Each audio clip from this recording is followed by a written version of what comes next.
అని చెప్పాలి.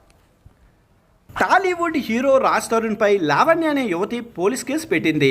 ప్రేమ పేరుతో రాజ్ తరుణ్ తనను నమ్మించి మోసం చేశాడని నర్సరింగ్ పోలీసులను లావణ్య ఆశ్రయించింది. మరో సినిమా హీరోయిన్తో ప్రేమలో ఉన్న రాజ్ తరుణ్ తనను దూరం పెడుతున్నాడని, తన ఫోన్ కూడా లిఫ్ట్ చేయడం లేదని లావణ్య తన ఫిర్యాదులో పేర్కొంది. రాజ్ తరుణ్తో తాను 11 ఏళ్లుగా ప్రేమలో ఉన్నట్టు, రహస్యంగా గుళ్ళో తామిద్దరం పెళ్లి చేసుకున్నట్టు లావణ్య ఆరోపించారు.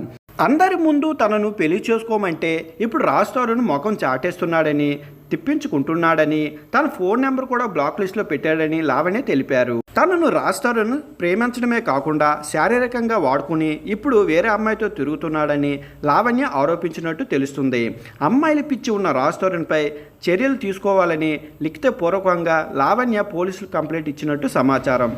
ప్రస్తుతం రాజ్ తరుణ్ తిరగబడరా స్వామి అనే సినిమా చేస్తున్నాడు. ఈ సినిమాలో మాల్వి మల్హోత్రాతో హీరోయిన్గా నటిస్తుంది.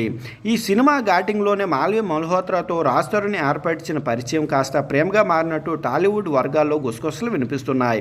మాల్వి మల్హోత్రాతో రాజ్ తరుణ్ పీకల్లోతు ప్రేమలో ఉన్నట్టు చెబుతున్నారు. ఆమె కారణంగానే లావణ్యకు రాజ్ తరుణ్ దూరమైనట్టు